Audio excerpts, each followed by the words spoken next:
Hi friends, welcome to Vardhan home kitchen. జొన్న పిండితో ఈజీగా చేసేలాగా జొన్న దోశలు, జొన్న ఎగ్ దోశ. చలికాలంలో దోశ పిండి తొందరగా పులవడానికి ఒక చిన్న టిప్. జొన్న పిండితో చేసిన జొన్న దోశలు నచ్చితే లైక్ చేయండి, సబ్స్క్రైబ్ చేసుకోండి. 1/2 కప్పు మినపప్పు తీసుకున్నాను, 1 స్పూన్ మెంతులు.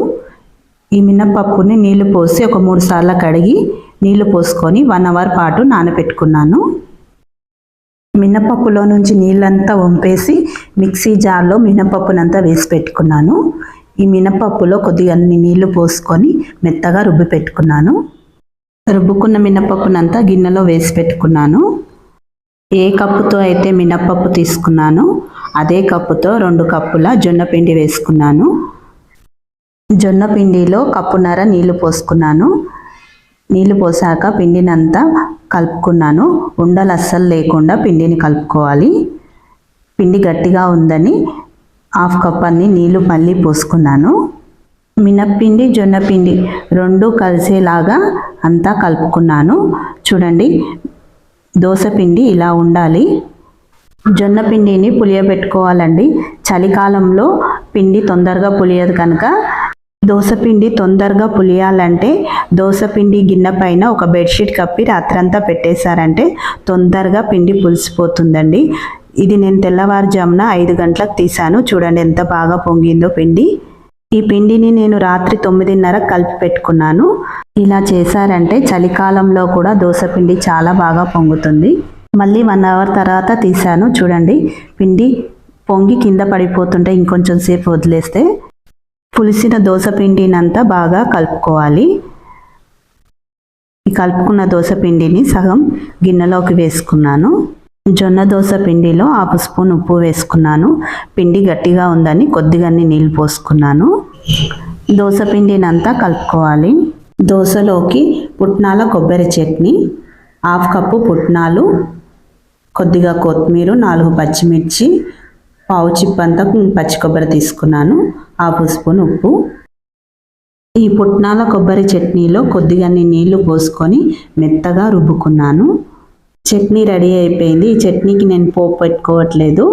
పెంక వేడెక్కిన తర్వాత 2 చుక్కల ఆయిల్ వేసి ఉల్లిపాయతో పెంకకంతా ఆయిల్ రుద్దుకున్నాను. ఒక గరిటెడు పిండి తీసుకొని పెంక పైన వేసుకొని రౌండ్గా దోశలాగా వేసేసుకోవడమేనండి. మన ఛానల్లో రాగి పిండితో చేసిన దోశ రెసిపీ కూడా ఉందండి. చూడాలనుకుంటే డిస్క్రిప్షన్లో లింక్ ఇస్తాను, చూడండి. రాగి పిండితో క్రిస్పీగా సాఫ్ట్గా వచ్చే దోశలు చూపించాను. జొన్న దోశ వేశాక దోశ పైన కొద్దిగా ఆయిల్ వేసుకున్నాను. దోశ ఒక సైడ్ కాలిన తర్వాత తిరిగేసి రెండో సైడ్ కూడా కాలనివ్వాలి. జొన్న పిండితో చేసినా కూడా దోశ ఎంత బాగా వచ్చిందో చూడండి. ఈ దోశను నేను క్రిస్పీగా వేసుకున్నాను. ఇంకో దోశ సాఫ్ట్గా వేసి చూపిస్తాను. రెండో వైపు కూడా కాలిన తర్వాత ప్లేట్లోకి తీసేసుకున్నాను. దోశ వేసేటప్పుడు ఫ్లేమ్ సిమ్లో పెట్టుకొని దోశ వేసుకోవాలి. దోశ వేసిన తర్వాత ఫ్లేమ్ మీడియంలో పెట్టుకోవాలండి.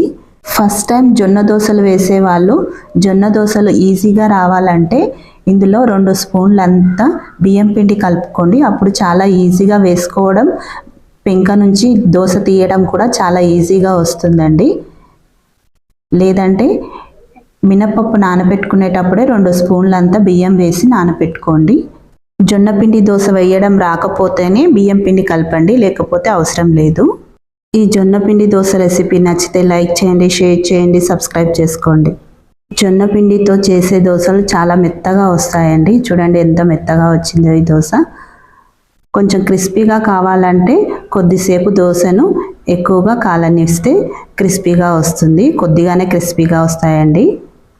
మిగిలిన దోశ పిండిని ఫ్రిడ్జ్లో పెట్టేసుకున్నాను. నెక్స్ట్ డే మార్నింగ్ ఎగ్ దోశలు వేసుకున్నానండి.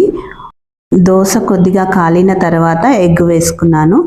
ఈ ఎగ్గులో చిటికడంత పసుపు వేసుకొని ఎగ్గునంతా బాగా గిలక్కొట్టుకొని దోశ పైన వేసుకున్నాను. దోశ ఇలా కలర్ఫుల్గా కనిపిస్తే పిల్లలు ఇష్టంగా తింటారండి.